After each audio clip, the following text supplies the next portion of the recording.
How you doing? This is Chris with Chris Comments, show of discussing common sense on common ground no matter what the subject. Today's subject, gun control. Biden's appointee is a guy named David Chapman. He was a case handler for the Waco incident that took place back in the early 90s. Now, the ATF was basically accused of mishandling the raid on a cult called the Branch Davidian. Now, the thing that's got everybody up in an uproar right now, or at least will be, because so far very little people, or journalists and reporters, are actually covering this. One of the things that's going to be coming up, though, is the accusation that David Chapman stated, claiming that there was like two 50 caliber machine guns being fired off, shooting down helicopters that were circling the encampment, and it turned out that was false. A lot of the right wing and a lot of gun controllers, all the NRA people, are going to be shouting out as soon as Chapman gets into the office and stuff, if not already, with their claims that he's a downright accusational liar and he's responsible for all the death that went out there and all this good stuff, which I, being a San Antonian who's also paid attention to what was going on in Waco, despite the fact that I never lived there, you'll get a couple of people that said that they were there and they saw it and all this other stuff, so they know because they lived in Waco. I seriously doubt that they were actually at the Branch Davidian compound, because it wasn't necessarily in Waco. It was on a ranch. But the little cherry picking and political correctness over to one side. This place was a very horrible place where a man who claimed to be a Messiah, modern day Messiah, messenger of God, used his influence to keep people captivated on his compound, and indulging himself with that, as well as indulging himself with little children sexually. Okay? And a lot of people out there who want to let politics intervene wants to say this Chapman guy is a horrible person. He let those children get burned to the ground, and women and children, because the compound went into a siege, and it was a standoff for a while, and the only thing that wound up happening was that the compound wound up getting burnt to the ground. Now, Chapman is one of the guys that was accused of being responsible for that. And there's a big hype thing about it, who shot first question, as to and that's in reference to as to whether or not the ATF should have even been there to begin with, and should they have stormed or not stormed, or should they have just walked right on in with some kind of warning and all this good stuff. There's a lot of blame to go around, and there's a lot of speculation as to how things could have been done and all this stuff. But let's get something straight. That place was riddled with bombs, grenades. They burnt themselves to the ground. They had a chance after X amount of days to let the children walk, to release the children, to release the women, and to let them walk. They didn't. They kept them. They kept those children in there. They kept the women in there, women and children. And they all decided to stay and fight. So to say Chapman has blood on his hands because of this is 100% completely wrong. And I want everybody that's watching this to make special note of that, because the accusations are going to be flying, just like every incident that leads to an investigation, especially by people who not only were not there, but are following somebody else's theory and rhetoric. I'm not spewing rhetoric. I'm spewing facts. They had the chance to release the women and children. They decided to keep them. They had a chance to throw down their guns. They decided to use them. They had a chance to do some kind of negotiations, and they didn't. What they decided to do was declare that day a day of judgment and follow David Koresh to the end. And that's what happened. So as far as this, Chapman's got blood on his hands for their burning deaths and all this stuff, and who shot first anyway, that's a mystery. That's a mystery. Well, it doesn't matter. It doesn't matter. Should you really? Because they made their choice. They made their choice. I remember file footage of a couple of agents trying to go in through a window, and then this explosion takes place. They didn't set the bombs on themselves. The Branch Davidian members did. They're the ones that blew up and committed some harm to the ATF agents. Should they really have stormed a compound full of women and children who weren't bothering anyone? You know what? That they technically were bothering people. They were backing up the men who were taking shots at another church, a Jewish church on the other side of town. So this whole biswax where they were minding their own business is total BS. Okay, I forgot the name of the church, but it was it was another church that was over there, and they had a problem with them.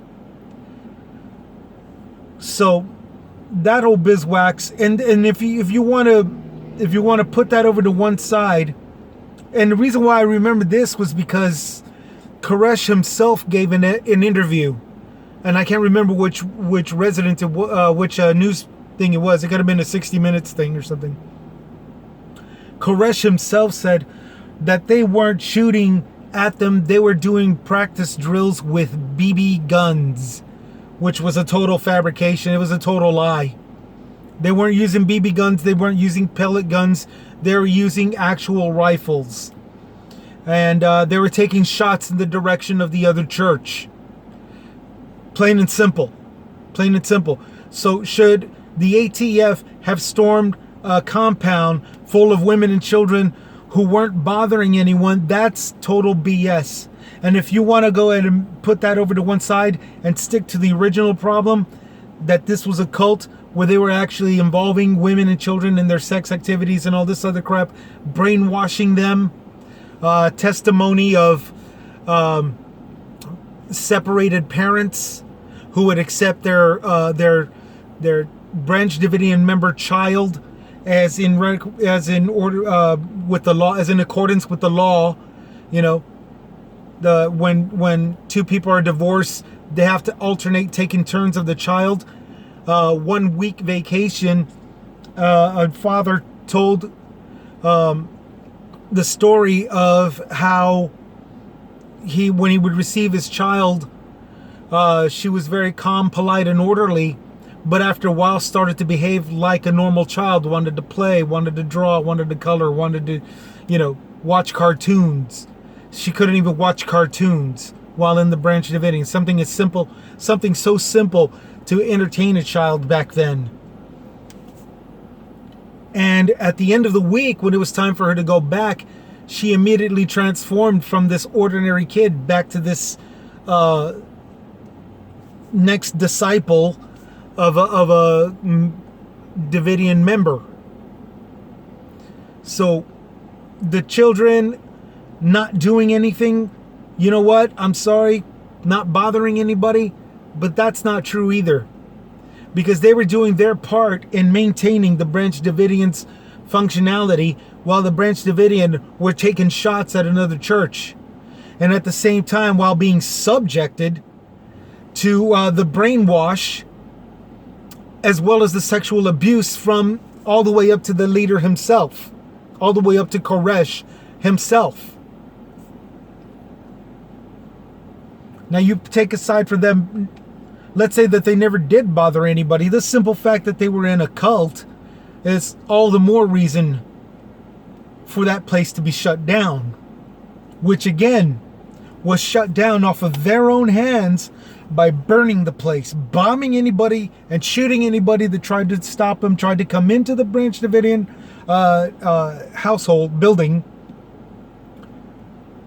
to the point of burning it down and thinking that this was God's will, that they were on their way to heaven. So, anybody claiming, you're going to hear a lot of people say that this was a total abuse of federal power. Which again, this particular disaster, this particular incident is nowhere near the abuse of federal power. You want to look at abuse of federal power, take a look at the year of 2020, where soldiers and hired guns were being used to shoot at peaceful protesters for civil rights. Now that was an abuse of federal power. And at the same time, not doing a damn thing a couple of blocks over where all the rioters and looters were. Though the people that were actually doing harm. There's tons and tons of recorded footage. See it for yourself. I don't need to go into any depth of that. But Waco was an entirely different circumstance. And a case handler named David Chapman, who was with the ATF then, is now being appointed the head of ATF now by Biden. He handled the cases and accordingly. A couple of fibs were exposed, fine. But it doesn't mean that it's a bad choice, that there's other people that they could have done this with. I have to disagree. There's a lot of people. What appointing Chapman is, this former case handler, is a guy that's not going to be jumping the gun. This is a guy that's going to be handling the cases. He's going to be doing the paperwork and the operations the way a person of his stature is supposed to, regardless as to whether or not, you caught him in a fib or two. All politicians fib. We all know this. This one, however, is not one that led to any disasters. This one, however, was trying to not cover up, but to make lighter of the subject by all of the critics who say that it was a disaster, who try to excuse this or that, particularly this one particular lie, which so far is the only lie that everybody's calling him on, that 250 caliber machine guns were used to shoot down helicopters. Okay, well, and for the record, the helicopters that were encircling the encampment, they weren't shut down. There were shots being taken at them, but not with 50 caliber machine guns. I think they were just ordinary handheld M16s, because I don't know if AR-15 was around at that time yet, or if it was in as easily as large production as the M16 was. The M16 was a very common combative weapon at that time. But I'll have to look that up. But you can't quote me on that one. And again, I'm not really a journalist either. Again, I'm just a worker, stating the comments based off of what I know, which proves and disproves certain rhetorics and certain facts that is going to enable you and everybody else that's watching this to choose a side, should they even want to choose a side. Am I choosing a side with this one? Yeah, I'm actually choosing a side with this one. This Chapman guy, he's not a star. He's a worker. He's a pencil pusher. He's the paper pusher. He's not a star. He's just a worker. And I can respect that. I'll respect that. He's in the time that he was a star, he gets called on by certain parts that is not, well, technically this one part that just wasn't true. So that's all the more reason to just accept him. He's put in his place. He tried going there, he got knocked back. He's back to being an ordinary worker, and that's fine. Tim McVeigh, and then 9/11, but Tim McVeigh turned the discourse away from what happened at Waco. That's true, but only to a certain extent. It's said that McVeigh was actually just outside of the Waco compound, the Branch Davidian compound. And that he gave testimony. He even did an interview, a press interview, as an outsider speaking his mind, saying that this disaster, this burned down building where men, women, and children burned to death, despite the fact that they were a cult, but that burned to death in this compound is a total abuse of federal power, and that the ATF should be shut down and blah, blah, blah, blah, blah. Rhetoric. McVeigh was the turning point, the discourse, where everybody stopped paying attention to how the ATF could have handled it and couldn't have and shouldn't have, and could they have done something else and all this other garbage, just simply because of the fact that McVeigh loaded up a mover truck with the fertilizer bomb, turning it into a rolling fertilizer bomb, and blew up the face of the World Trade Center up there in Oklahoma. And that the media, who has a tendency to turn everything into polarization, just went straight from this bad place and everything straight to McVeigh, this bad person, and just completely neglecting everything that just happened a few years before. Now here's where the certain extent comes in. Okay, there's a point, that was a good point to make concerning the media. But let's be honest, as long as we're pointing out the facts and everything, well, Koresh was caught. Koresh was killed. Koresh was surrounded. He was already put, and then to top it all off, he detonated or shot himself. I don't think he detonated a bomb. He shot himself before any of those people. Before any of those people did die and burn and all this good stuff. He escaped death. He shot himself like a total coward. How much more did you expect the media to stay on this? Did you need to have a measurement of how much of a douche he was, when technically we could see the burning building collapsing, folding in on itself? Like some kind of horror movie where a demon goes back to hell, but with a very ugly reality where a bunch of cult following Christians had taken their own lives. I mean, how much of a douchebag do we need to know how much of the David Koresh was? I don't think we really need to get into detail, or at least not too much, to where we're analyzing the last minutes of how he escaped death, how he escaped persecution, how he escaped sentencing for having sex with those kids. Not just having sex with those kids, but for taking shots at another church and brainwashing his followers. I mean, there's a list there. Why in the world are we going to, ignore McVeigh, who saw everything that the Branch Davidian did no differently than we did, but still, 3 years later, from 1992 or 91 or 93, a few years later, because Oklahoma took place in 96,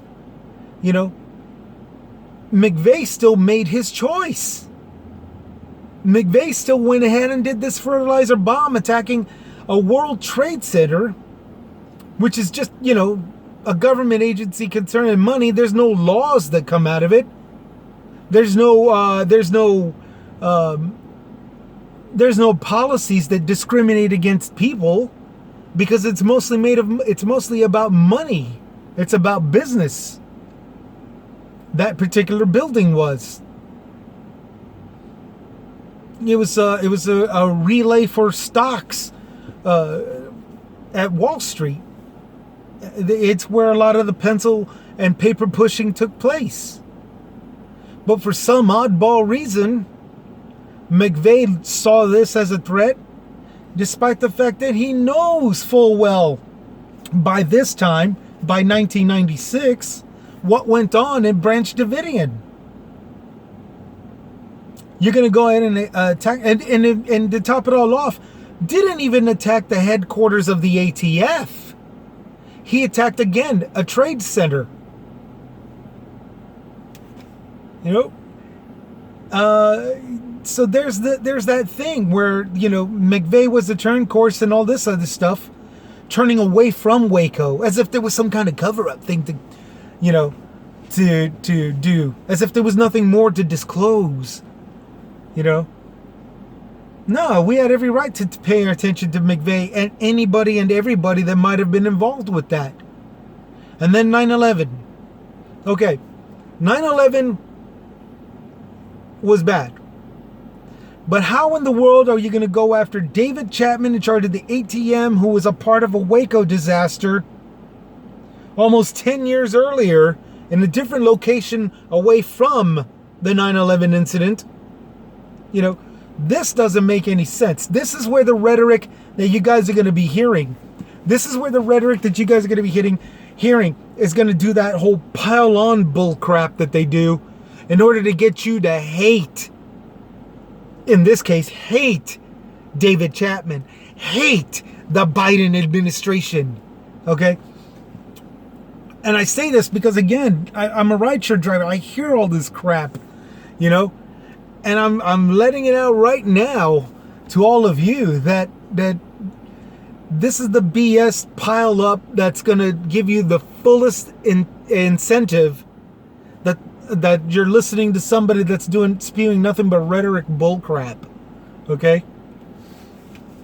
And there's justified concern about militia activity increasing domestic terror.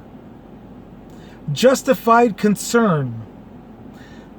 I guess, yeah. Something that's going to be mentioned is that in the 90s, you know, it was way worse than what it is now. And it's all thanks to Waco and Ruby Ridge. You know, Ruby Ridge was a standoff that took place in the mountains over in West USA. And I understand it, but I can't agree to that BS that there was a bunch of abuse of power and all this other crap. It was a standoff. No ATF looks at anybody at any place and then just commits martial law, not without drawing the attention. A church firing at the neighboring church draws quite an attention. It draws quite a bit of attention. So how is this a big surprise that it drew ATF's attention? Ruby Ridge, a man shooting people out of a cabin or getting locked into a cabin, a man doing his militia crap in the mountains. I can't remember if it was Sierra or Rocky Mountains. I can't remember which one. That's going to draw attention. Plain and simple. And Chapman, I don't think he was a part of Ruby. I don't think he was a part of Ruby Ridge. Ruby Ridge was a different incident in the mountains. Waco's in the desert, Texas desert. I don't even think Chapman was involved with that. So as coming up to a close, I think it's that justify concern in increasing militia activity and increasing domestic terror. There might be a certain point to that, but let's just be honest. Militia activity and increased terror, domestic terror, is a threat and always has been a threat. You know, around the time that McVeigh was a kid, including myself, I was a toddler. There was a guy in the UTSA, no, not UTSA, but University of Texas compound, sniper shooting people. You know, somebody's gonna hate. in some form or another. This whole militia BS, it dwarfs everything from the 1990s of anything that we have today. That's total BS. Militia increase jumped, skyrocketed when the black president made it to the White House. That's when militia activity increased.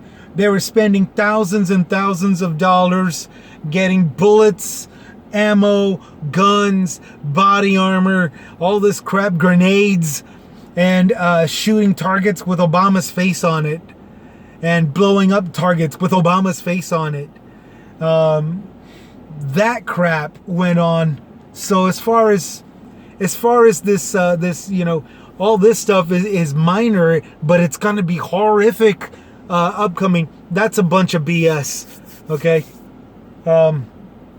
It's going to be horrible as comparison to what's happening, to what happened in the 90s. And it's barely even noticeable now. No, that's a bunch of BS. They're noticeable now because they're now, by this time, so large that they can't be invisible anymore. And they were very good at being invisible from the 90s on back.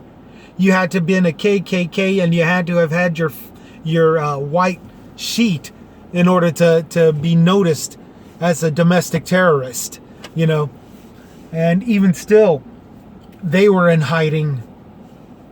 So, no, that's just BS. We've got this whole thing with gun control, and as far as I'm concerned, I'm closing this up right now in the last minute. As far as I'm concerned, you deserve what you get. You deserve what you get. You've earned this. All you people out there with guns claiming that you're protecting people, you're protecting everybody from terrorists and all this stuff, and yet you're the ones gunning everything down for whatever reason. If martial law does comply, people, you've earned it. You've earned this thing. This one's on you, not on us. It's all on you. I said it, and I do apologize. I don't make an apology, actually. I do apologize for the short-term thing, but I wanted to save that for the very, very last. This comment for the very, very last of this segment. Because I think you've earned that, too. This is Chris with Chris's Comments. Out.